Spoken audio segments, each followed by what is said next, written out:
de un gran dolor y pensar que no hay salida para mí.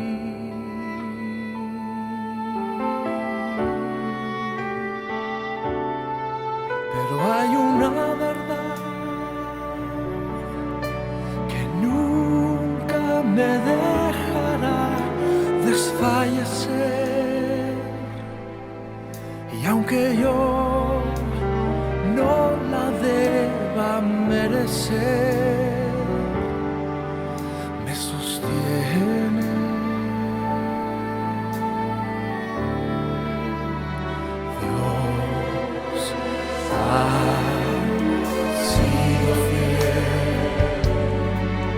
Dios ha sido fiel, su fidelidad nunca acabará, permanecerá, siempre crecerá. Él ha sido fiel y por siempre lo será.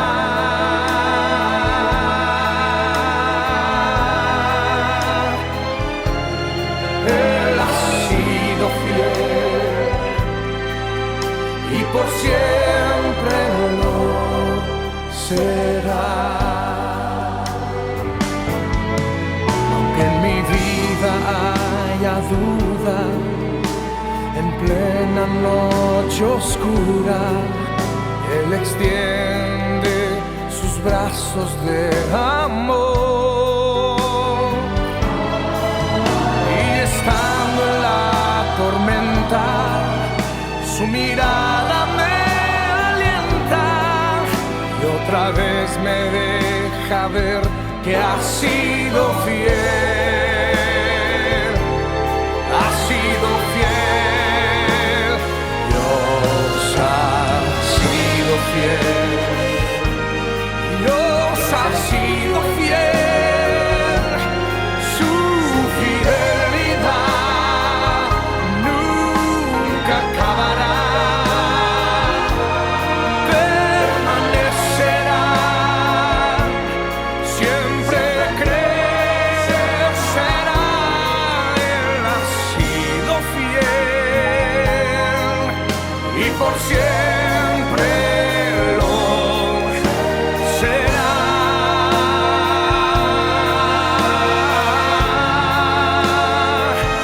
Él ha sido fiel.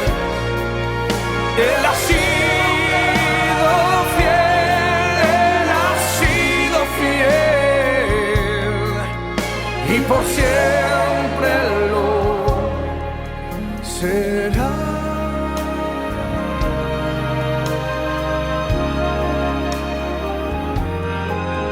Y por siempre lo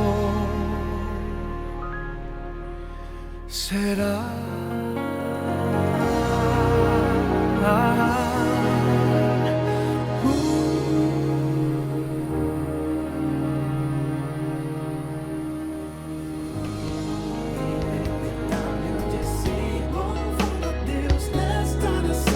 Nós somos família.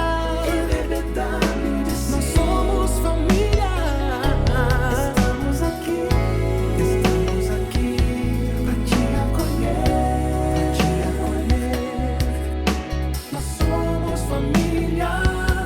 Igreja Batista Brasileira de Washington, D.C. Boa tarde, muito bom estar com vocês. Espero que você tenha tido uma boa semana. Hoje nós vamos ter um tempo especial de adoração a Deus. Eu quero te convidar a abrir seu coração, abrir a sua mente e abrir os seus lábios, agora cantando a próxima canção. Espero que o tempo de hoje seja um tempo em que Deus fale de forma muito pessoal a cada pessoa que estiver me ouvindo agora, onde quer que este culto esteja sendo transmitido. Sejam todos bem-vindos, então, ao tempo de louvor e adoração virtual da Igreja Batista Brasileira em Washington, D.C.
Eu agradeço a todos vocês que têm contribuído com o sustento da Igreja Batista Brasileira em Washington, D.C. com os nossos desafios.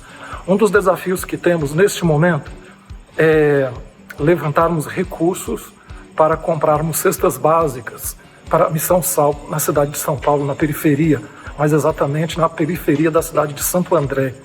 E eu gostaria que você assistisse o próximo videoclipe, que é uma visão da Missão Sal. Eu gostaria que você conhecesse.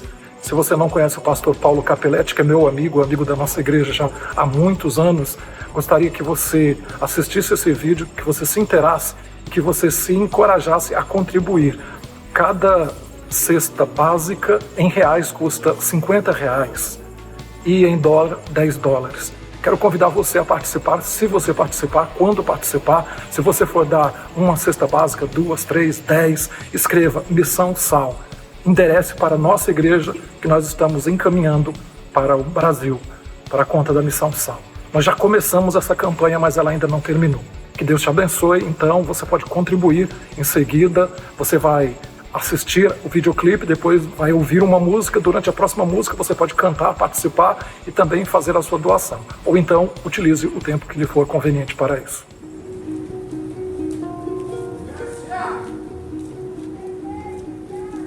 Nós somos a Missão Sal, e Sal significa salvação, amor e libertação. Temos o objetivo de alcançar o marginalizado e introduzi-lo à sociedade através de uma metodologia nova, e você pode fazer parte disso. Vem. Qual é a missão da gente aqui? Na comunhão, partilhar para não faltar o pão. Como juntos podemos seguir? De mãos dadas e estendidas as mãos. Será que vai ter fim o sofrimento? Somos resposta das interrogações. Por que esse mundo é tão cinzento? Colorir a vida com os nossos refrões. Qual é a missão da gente aqui? Viver além da nossa obrigação. Então, posso ajudar até quem não pedir. Como um favor que não espera gratidão. Terá o mundo alguma solução? sim é a resposta, mas a de muitos não. Qual é a visão dessa missão? Salvação, amor e libertação. Salvação, Que nos deu de graça. amor, Que jamais acaba. libertação e paz. Amor, plural, nos faz singular. Salvação, Que nos deu de graça. amor, Que jamais acaba. libertação e paz. Amor, plural, nos faz singular.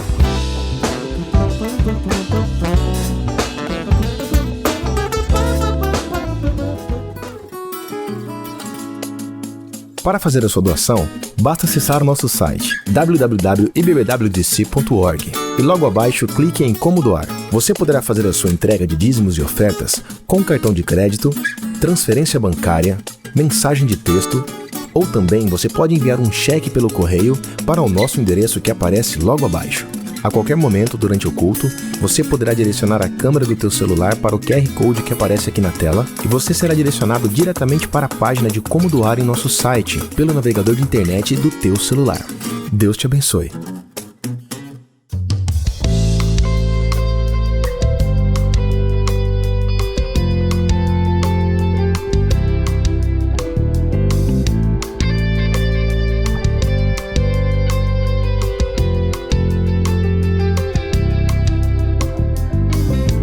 Before I spoke a word, you were singing over me. You have been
mountain you won't climb back, coming after me.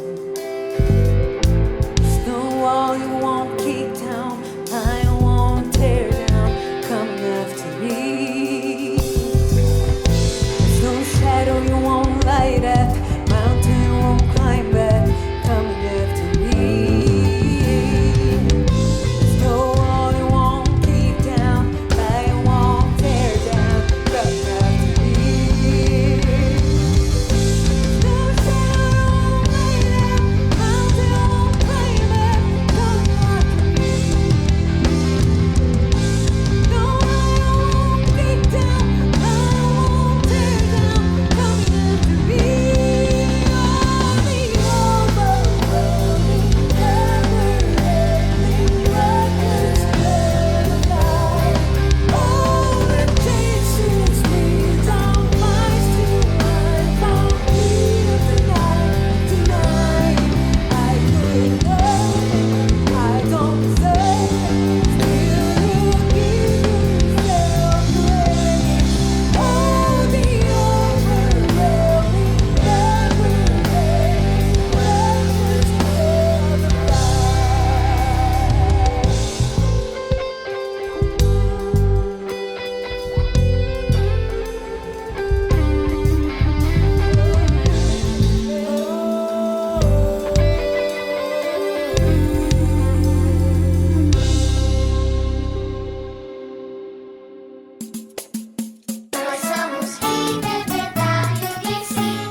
Rejoice in hope, be patient in tribulation, be constant in prayer. Romans 12:12. Let us not become tired of doing good. At the right time, we will gather a crop if we don't give up. Galatians 6:9. Be alert.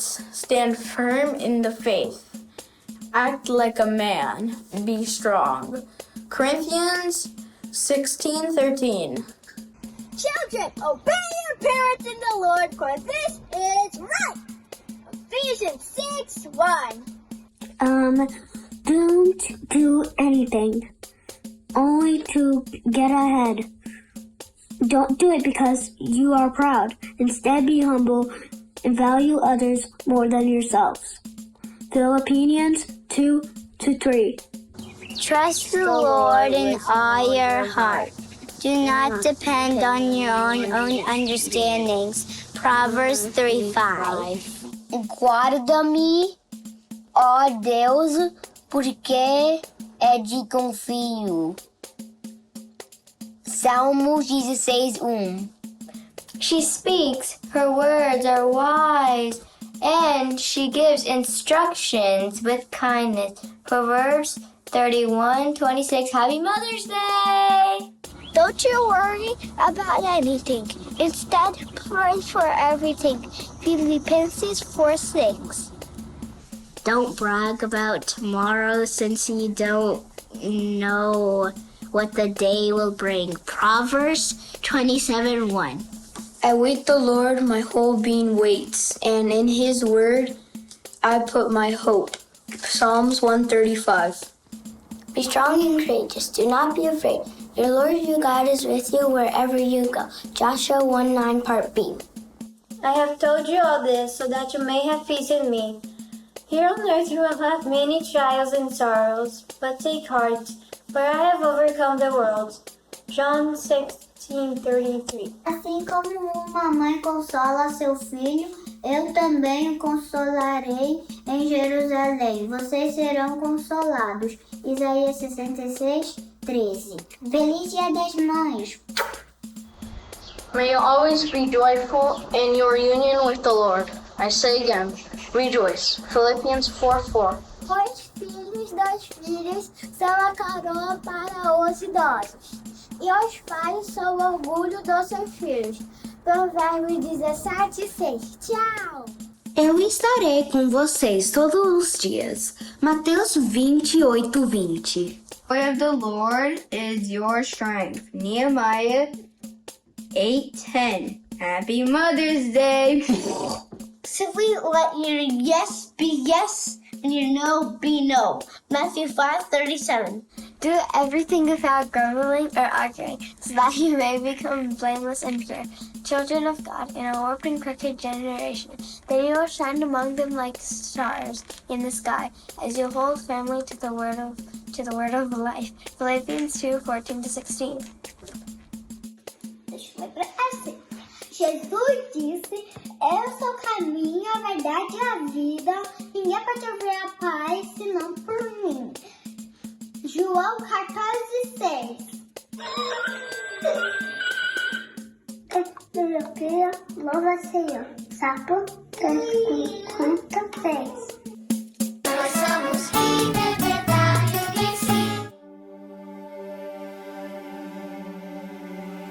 Semana passada, então, nós começamos essa série Não Sofra Só. São 4 mensagens que serão pregadas durante o mês de setembro, que é conhecido com o tema Setembro Amarelo por causa da campanha Setembro Amarelo. No último dia 10 foi o Dia Internacional de Prevenção contra Suicídio.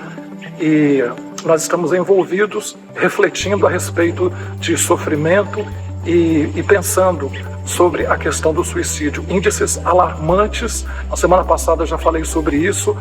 A cada 4 segundos, uma pessoa no mundo comete suicídio. E no Brasil, em média, 32 pessoas cometem suicídio por dia.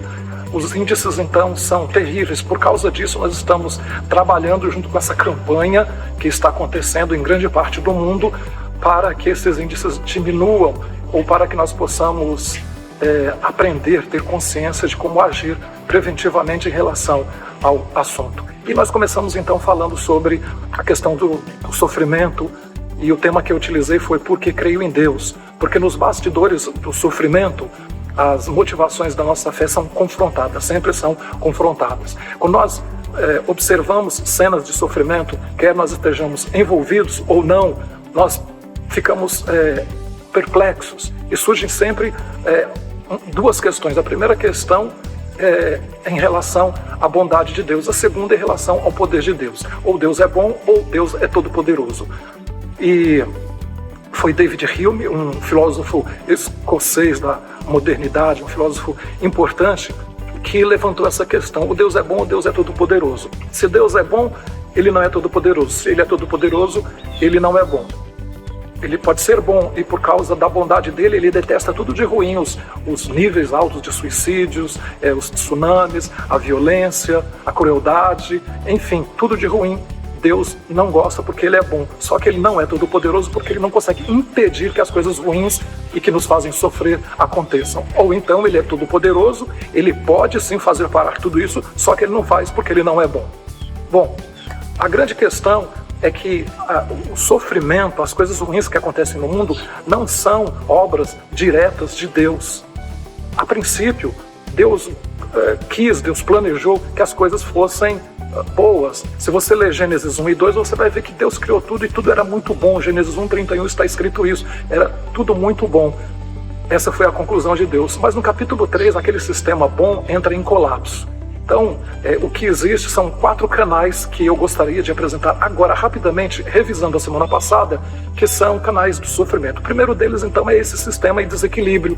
Nós estamos agora vivendo em um tempo de instabilidade do sistema, um sistema que antes estava em equilíbrio, as relações humanas eram relações equilibradas, as relações com o ecossistema eram equilibradas, as relações espirituais e as relações pessoais também eram equilibradas, mas elas deixaram de ser quando o sistema entrou em colapso. Aí a natureza se volta contra a humanidade se volta contra si mesma, as doenças surgem e a maldade aflora no contexto da criação. Segundo canal de sofrimento são decisões equivocadas. Pessoas tomam decisões erradas, isso não tem nada a ver com o sistema em desequilíbrio. Por exemplo, você não cuida bem da sua saúde, aí você vai sofrer dores, enfermidades. Então existe isso, decisões equivocadas, decisões mal tomadas. Você toma uma decisão, depois aquela decisão te toma. Terceiro lugar, disciplina de Deus. Muitas vezes Deus que nos ama nos disciplina, porque de acordo com a Bíblia, o pai disciplina o filho que ama. Hebreus 4, verso 12, nos diz isso. Então, muitas vezes nós sofremos porque nós estamos sendo disciplinados. Deus nos coloca no deserto, Deus nos coloca num tempo de privação para que nós voltemos a um comportamento que ele deseja, que é desejável e que é certo diante do projeto do plano de Deus. E em quarto lugar, existe o sofrimento por intimidação luciferiana, diabólica, que acontece muitas vezes para que o diabo para que o diabo nos faça desistir de estar na presença de Deus, duvidar do amor de Deus, para que nós falemos para Deus: chega, Deus, fui, cansei, não quero mais saber de nada com a sua palavra, não quero saber de nada com a sua igreja, com o seu povo, com a sua oração, não quero nada, cansei. Isso muitas vezes o diabo faz nos intimidando. E nós utilizamos a história de Jó. Jó tem sido o objeto da nossa reflexão a respeito do sofrimento. E nós vimos no capítulo 1 de Jó, dos primeiros 5 versículos, um retrato do Jó. Ali nos primeiros 5 versículos nós vimos 6 características de Jó. A primeira delas é que ele era um homem íntegro e justo. A segunda, que ele era um homem temente a Deus e que se afastava do mal. A terceira é que ele tinha 10 filhos, 7 filhos e 3 filhas. Isso significava que ele era uma pessoa que tinha gente para cuidar dos negócios, gente para cuidar dele. Ele tinha a alegria de ter a família reunida. Jó também era uma pessoa rica, muito rica. Era o homem mais rico da região onde ele morava, do Oriente Médio. Ele era uma pessoa que tinha harmonia familiar. Havia muitas festas durante o ano na família de Jó e as pessoas se reuniam, as famílias, os filhos com as suas esposas e netos, e as suas filhas com seus maridos. Enfim, eram festas grandes que aconteciam nas casas, que eram casas grandes que Jó deu para cada um dos seus filhos, e nessas casas aconteciam essas festas com muita gente reunida. E em último lugar, Jó era um homem espiritual, que liderava espiritualmente a sua família. Nós podemos ler isso no versículo 5 do capítulo 1, quando ele sempre orava pelos seus filhos, intercedia pelos seus filhos, caso algum deles tivesse blasfemado contra Deus. E aí nós entramos nos bastidores do sofrimento da vida de Jó, quando Satanás vai em algum lugar na eternidade e ele pede autorização para ferir Jó. Satanás questiona as intenções de Jó. Ele fala assim para Deus: olha só, Todo-Poderoso, é claro que ele tem que ser desse jeito, é porque ele tem segundas intenções. Olha só a vida dele é perfeita, ele tem tudo, ele tem dinheiro, ele tem uma família linda, ele tem empregados, ele tem muito gado, muita criação, e a saúde dele é uma saúde de ferro. Então, porque ele tem tudo isso, é claro que ele te serve. Então, tira tudo isso dele para ver se ele não vai blasfemar contra o teu nome. E aí Deus fala assim: olha, não existe homem mais íntegro sobre a face da terra, e eu vou te dar autorização, toque em tudo que é dele, mas não toque na sua vida. E aí o Satanás vai e toca, acaba com a vida de Jó, acaba com tudo que Jó tinha na sua vida, as riquezas, a propriedade, os animais, que era a fonte da sua riqueza, e tira dele todos os filhos, a família inteira. O único empregado que sobreviveu de uma catástrofe que aconteceu nas propriedades vai até ele dar a notícia: você perdeu tudo. Aí ele disse assim: tudo foi tudo, mas não tem problema, coisas eu trabalho e a gente consegue ter novamente. Ele falou: não, você não entendeu, você perdeu tudo, a sua família toda foi dizimada. E aí Jó fica arrasado, porque propriedade a gente trabalha realmente e recupera. Agora, vidas humanas são perdas irreparáveis. E Jó perdeu tudo que tinha. E por último, ele ficou muito doente dos pés à cabeça, cheio de feridas no corpo todo. Jó, então, vive essa situação terrível. Quando nós estamos sofrendo, nós, via de regra, ouvimos vozes que nos corroem, vozes que nos fazem sofrer, vozes que nos destroem. Hoje eu gostaria de pensar com você a respeito disso, como vencer as vozes que nos destroem, que nos fazem sofrer. Então nós chegamos aí, nesse momento da vida de Jó, em que ele perde tudo, e quando ele perde tudo, aparecem essas vozes. Eu lembro quando eu era criança, assistia uns desenhos animados que aparecia assim no ombro da pessoa, de um lado um diabinho, do outro lado um anjinho, e cada um conversava com o dono do ombro, né, dos ombros, a respeito das suas intenções. E hoje, na sua vida, pode ser que você esteja vivendo isso, não com essas figurinhas caricaturescas, mas com gente igual a mim, gente igual a você, gente de carne e osso, que aparece na nossa vida. E às vezes gente próxima, às vezes pessoas distantes. Quando estamos sofrendo, nós geralmente queremos ouvir algo que alivie a nossa dor. Nós procuramos livros, nós procuramos sites na internet, nós procuramos e-mails, nós procuramos... Eu já conheci pessoas que procuraram religiões as mais absurdas, procuraram feiticeiros, procuraram pais de santo, entraram nas portas das igrejas mais esdrúxulas que existem, porque elas procuravam alívio para um sofrimento. E quando nós estamos sofrendo, nós queremos ouvir algo que traga um certo alívio. Só que, muitas vezes, essas vozes acabam nos destruindo e acabam complicando nosso sofrimento, acabam nos fazendo sofrer mais.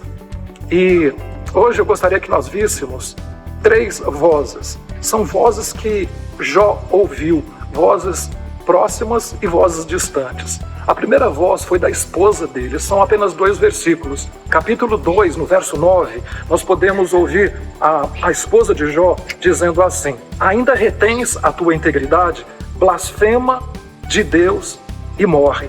Verso 9 e 10 do capítulo 2. A esposa do Jó fala para ele assim: olha, blasfema contra o seu Deus, depois se mata.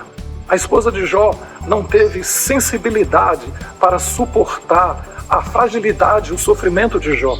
Ela foi incapaz de suportar a fé do seu marido. Ao invés de dar apoio à fé que ele tinha em Deus, ela falou para ele: olha, blasfema contra o seu Deus. Depois dá um fim para a sua vida. Ela não teve capacidade também para dar suporte ao quadro doentio do seu marido. Capítulo 19, verso 17, o Jó diz assim: a minha mulher não tolera o mau cheiro da minha boca.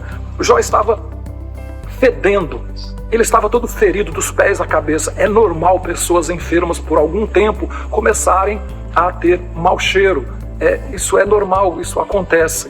Mas o que se espera de alguém que você tem ao seu lado como um cônjuge ou como um amigo é que te dê suporte nesse momento de fragilidade física. Em terceiro lugar, ela não deu suporte quando seu marido perdeu tudo.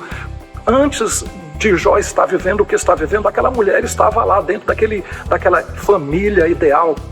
Como eu já disse, parece propaganda de margarina. Ela participava das festas, estava sempre com ele. Eu imagino eles saindo, se arrumando, bonitos, entrando lá no seu veículo, no seu transporte, e ela estava com ele. Só que agora essa mulher fala isso para ele, se mata, acaba com a sua vida. E algo que eu não coloquei aqui na projeção, que ela não sustenta, que essa mulher não sustenta, é a sua própria relação com Deus. Quando tudo estava bem, quando eles tinham bens, quando eles tinham os filhos, quando tudo de bom estava acontecendo, ela se relacionava com Deus de Israel, com Deus de Jó.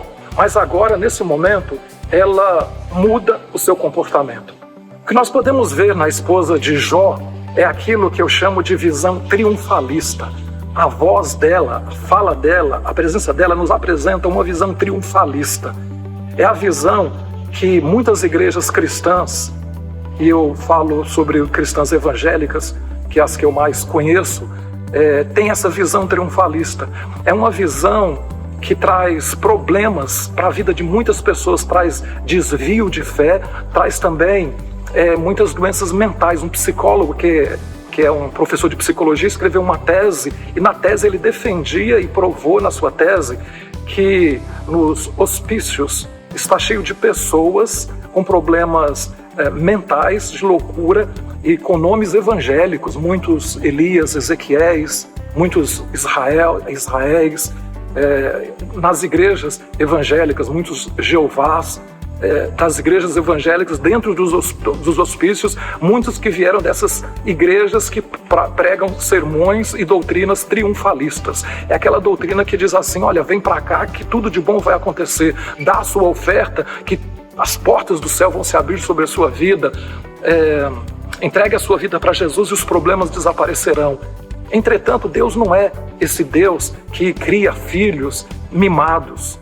Os pais muitas vezes querem colocar uma redoma de vidro de proteção sobre os seus filhos, para que nenhum mal lhes aconteça. Mas a vida não é desse jeito. Nós não podemos ter essa visão triunfalista, porque as lutas fazem parte da nossa vida.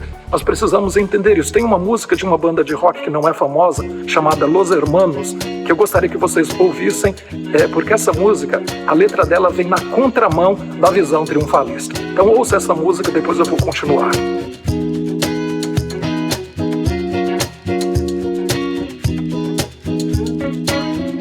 Olha lá, quem vem do lado oposto vem sem gosto de viver. Olha lá, que os bravos são escravos, são os salvos de sofrer.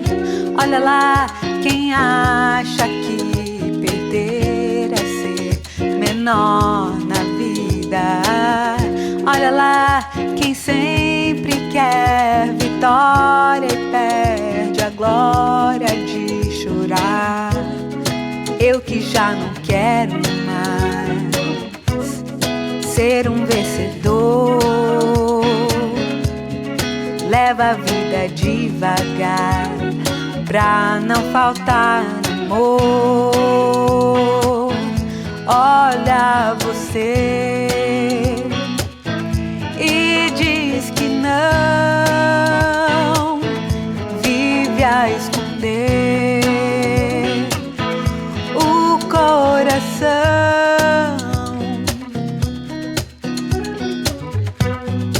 Não faz isso, amigo, já se sabe que você só procura abrigo, mas não deixa ninguém ver.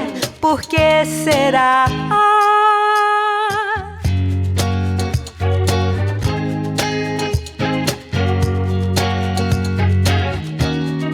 Eu que já não sou assim, muito de ganhar, junto as mãos ao meu redor, faço o melhor que sou capaz, só pra viver em paz.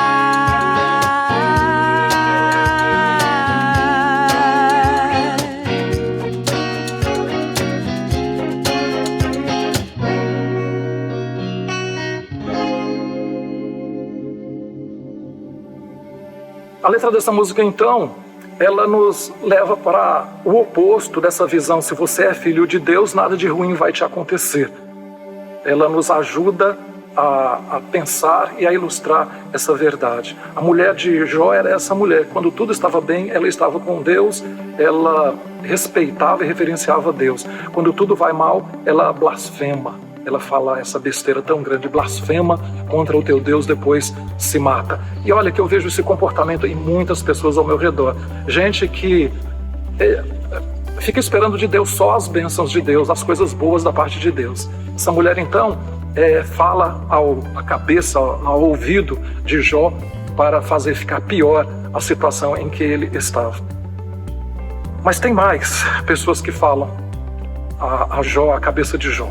E eu gostaria de compartilhar com você agora os 3 amigos. A maior parte do livro de Jó, são muitos versículos, são muitos capítulos que falam os amigos de Jó. São 3 amigos que apresentam uma visão legalista. A esposa dele apresenta uma visão triunfalista. Os amigos apresentam uma visão legalista. É uma visão legalista dogmática, insensata e crítica, cada um deles. Eu gostaria que você observar, são muitos, como eu falei, muitos capítulos, muitos versículos, mas eu vou citar apenas alguns. O primeiro amigo de Jó, ele é chamado de Elifaz. E o Elifaz é o dogmático.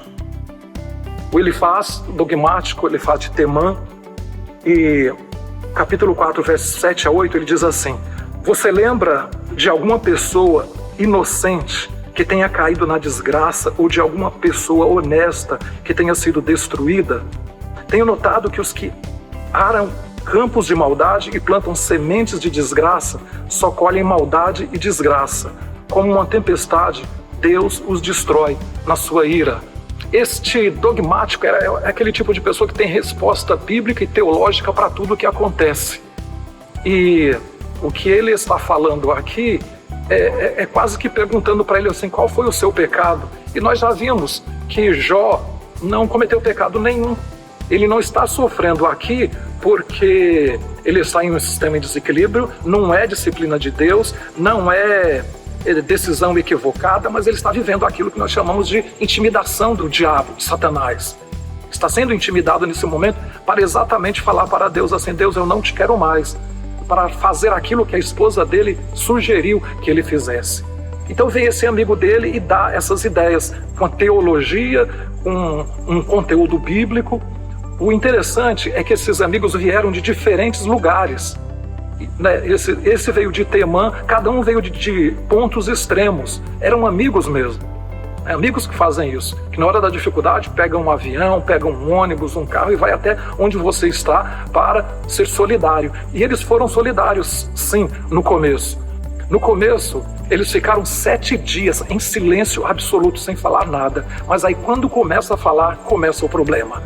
Nós aprendemos aí essa lição. Nós temos a mania de ficar falando para aliviar o sofrimento. E muitas vezes as nossas palavras acabam atrapalhando. As pessoas não precisam de palavras via de regra. A presença já é um instrumento para trazer alívio. Só a presença. Só dizer assim, olha, estou te ligando para dizer que eu estou orando por você, dizer que você tem aqui um amigo, uma amiga, dizer que você é uma pessoa amada, não apenas por Deus, mas também por mim. Só isso, não fica tentando explicar as coisas, porque, como você vê, piora. Esse aqui, o primeiro amigo, então, ele é um legalista dogmático. O segundo é um legalista insensato, Bildade de uma cidade chamada Suá. Ele diz assim, Jó 8:2, até quando você, Jó, vai falar assim? Até quando as suas palavras serão como um vento forte? Ele começa a criticar. Jó certamente estava gemendo, estava falando, estava lastimando aquilo tudo que estava acontecendo. É como se ele falasse para ele assim, olha, cala sua boca, fica quieto, para de reclamar. Dá graças a Deus que você pelo menos está vivo. Então uma pessoa insensata ganharia mais se tivesse ficado calado.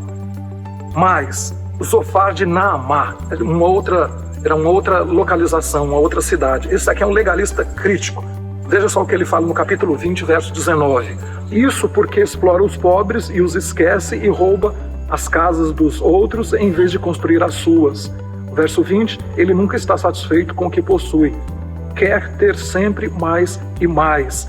Então, todos os três são inoportunos na fala deles. Na verdade, eles são mesmos legalistas.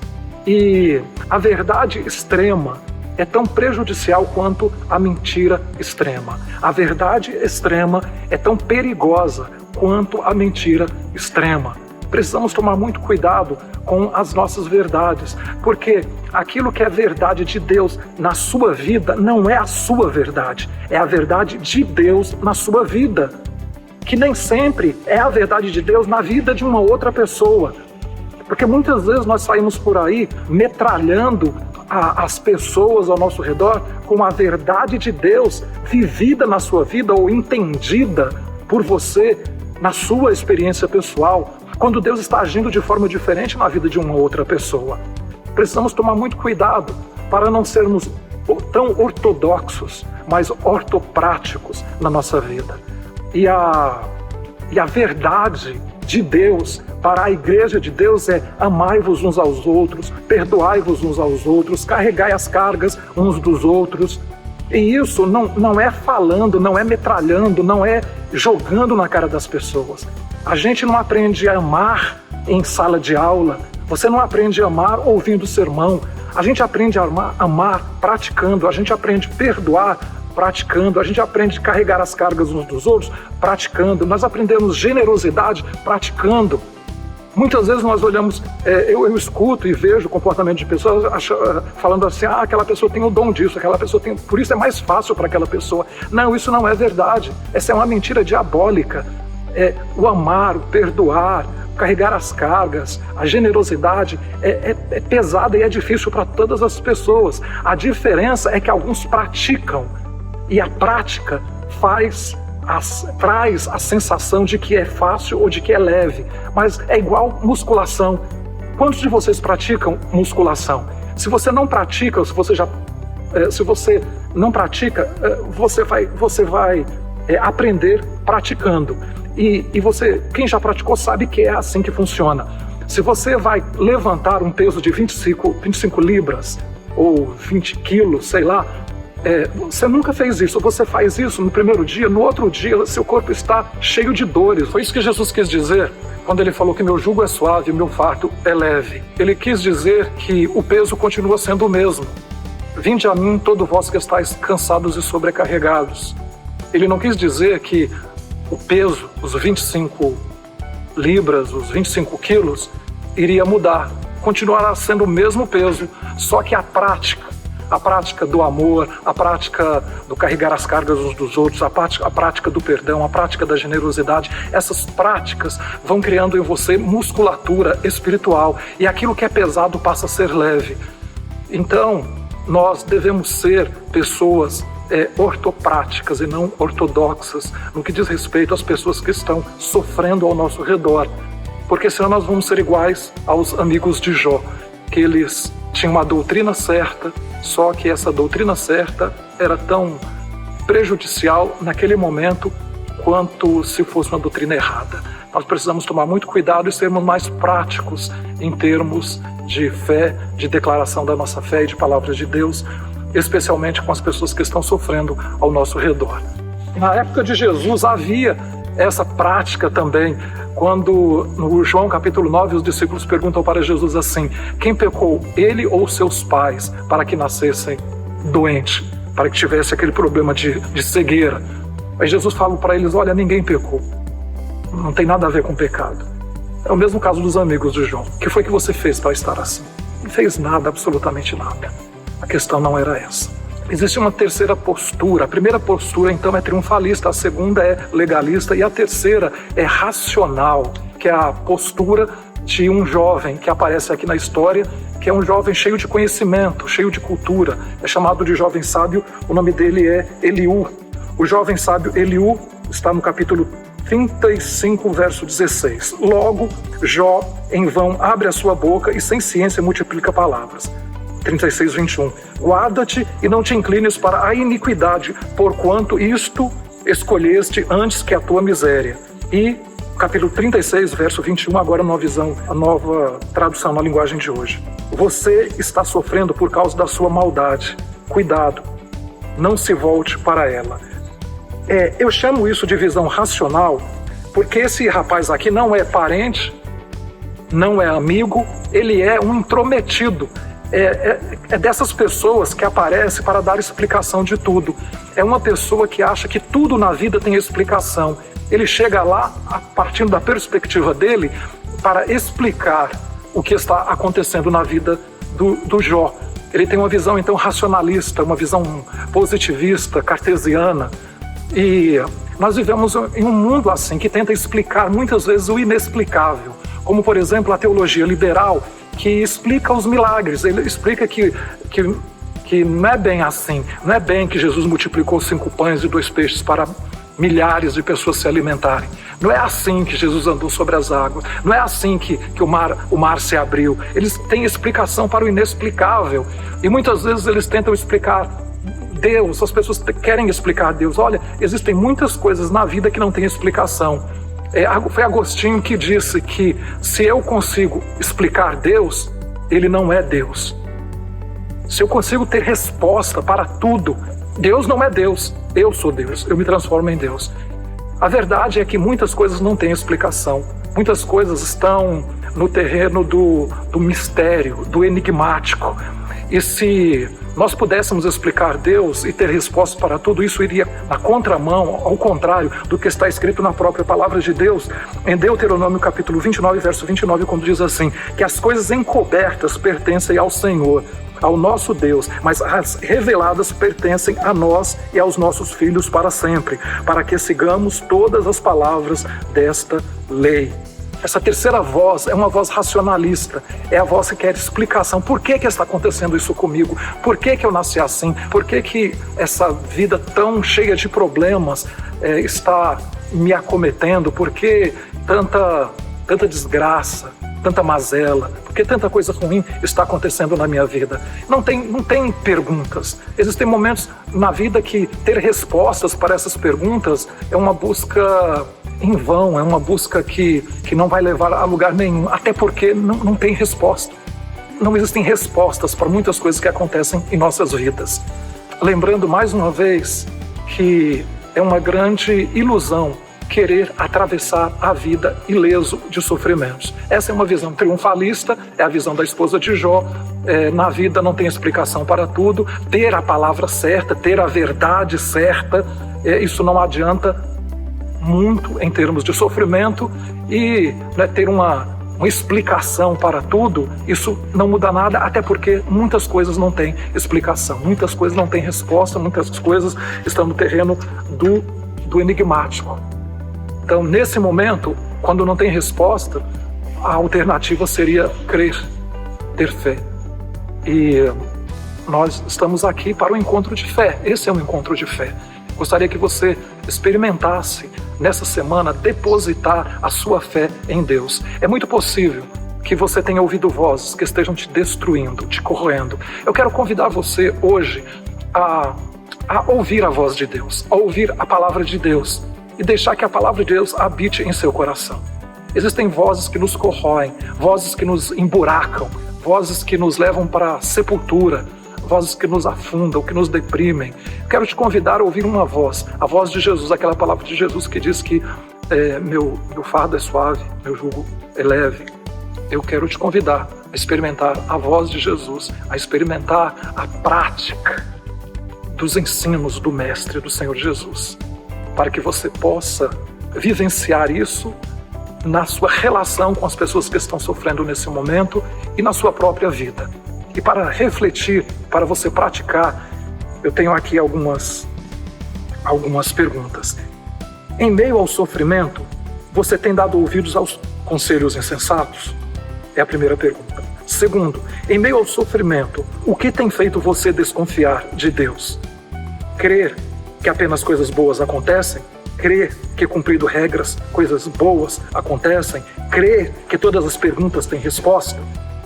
Quando pessoas em momentos de dor e sofrimento te procuram buscando conselhos, você tem tido maturidade para perceber o que Deus está fazendo na vida delas, na vida dessas pessoas? É muito bom pensar a respeito disso, porque às vezes pessoas nos procuram, porque as pessoas sofrendo querem respostas, e às vezes elas nos procuram. Precisamos de sabedoria, de sensibilidade para enxergarmos o que Deus está fazendo na vida das pessoas ao nosso redor. Por que você está me ouvindo? Por que você está participando dessa reunião, desse encontro virtual hoje? É porque você quer ser uma pessoa abençoada? Olha, eu gostaria de te convidar a participar de um encontro como este, porque nesse encontro Deus é exaltado independente do que está acontecendo, com bênção ou sem bênção. Nós acreditamos em Deus. Eu quero dizer uma coisa para você que está me ouvindo agora. Eu tenho problemas na minha vida, sempre tive problemas na minha vida. Eu tenho alguns problemas que não vão desaparecer nunca da minha vida. Algumas coisas que eu vou ter que conviver com a palavra de Deus quando diz: Carlos, a minha graça te basta porque o meu poder se aperfeiçoa na tua fraqueza. É por causa desse problema, é por causa desse sofrimento que você tem dependência de mim. Porque se não houvesse sofrimento na sua vida, certamente você não precisaria de um Deus. Os sofrimentos, os desafios da vida nos fazem depender de Deus, nos fazem não sermos autossuficientes. Nesse tempo, nesse momento de dor e de dificuldade, eu quero convidar você a experimentar a dependência de Deus e a provisão e o socorro de Deus. Quero orar por você. Pai, te agradeço pela vida da pessoa que está me ouvindo agora. E oro nesse instante, pedindo que o Senhor a abençoe. Que ela seja surda agora às vozes que destroem, às vozes que corroem. Mas que ela tenha ouvidos para ouvir a voz do Senhor. Que ela tenha ouvidos para ouvir a palavra do Senhor. Para receber do Senhor o jugo suave, o fardo leve. Peço a Deus querido que o Senhor abençoe. Eu peço que as pessoas entendam, Senhor, que a nossa força espiritual não é uma coisa natural, mas é uma prática diária. Nós te oramos nesse momento, pedindo que o Senhor esteja fortalecendo e cada pessoa esteja buscando se aperfeiçoar na fé, no caminho com o Senhor. Oro pela pessoa que está sofrendo, para que seja aliviada, para que encontre alegria na presença do Senhor. Obrigado porque Jesus veio ao mundo para que pudéssemos ter vida e vida em abundância. E eu peço a Deus querido que essa vida de Jesus seja experimentada hoje na vida dessa pessoa que está nesse momento participando desse encontro. Obrigado, Deus. Obrigado pela tua graça, pela tua misericórdia sobre nossas vidas. No nome de Jesus, que vive e que reina hoje para todo sempre, é que nós oramos, que nós pedimos e agradecemos. Amém.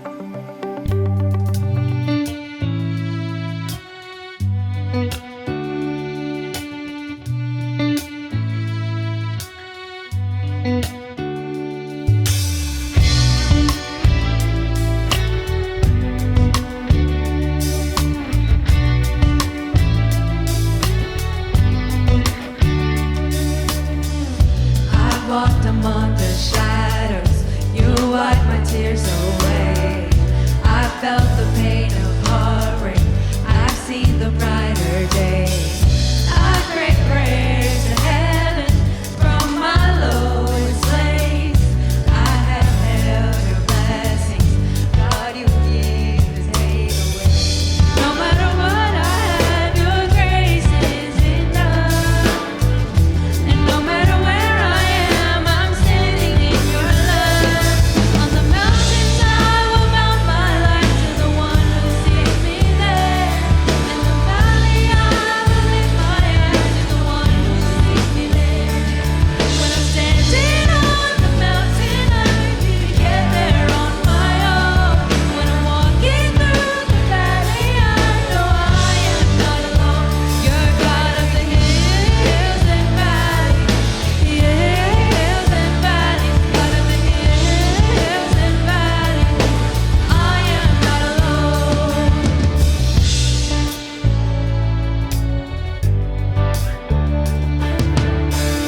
I've watched my dreams get broken, in you I hope again. No matter what, I know I'm safe inside your hand. On the mountains I will mount my eyes to the one who sets me there. In the valley I will lift my eyes to the one who sees me there. When I'm standing on the mountain, I didn't get there on my own. When I'm walking through the valley, I know I am not alone. You're God of the hills and valleys. Hills and valleys, God of the hills and valleys, I am not alone. Father, you give and take away every joy and every pain. Through it all, you will remain. Over it all, Father, you give and take away every joy and every pain. Through it all, you will remain. Over it all.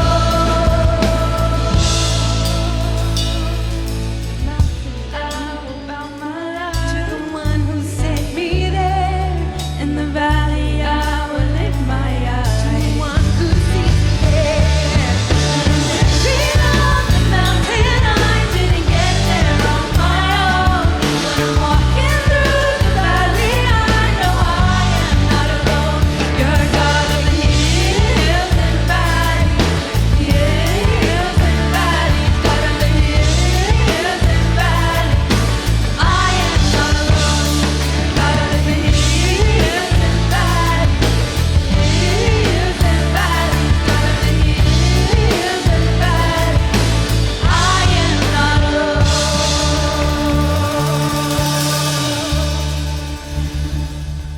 Espero que Deus te abençoou no dia de hoje, que a palavra de Deus tenha alcançado o seu coração, que você tenha ouvidos para selecionar as vozes que vão povoar a sua mente, a sua alma. Que Deus te abençoe, que Deus te fortaleça, que acima de tudo a voz de Deus seja sensível e que mova e oriente a sua vida.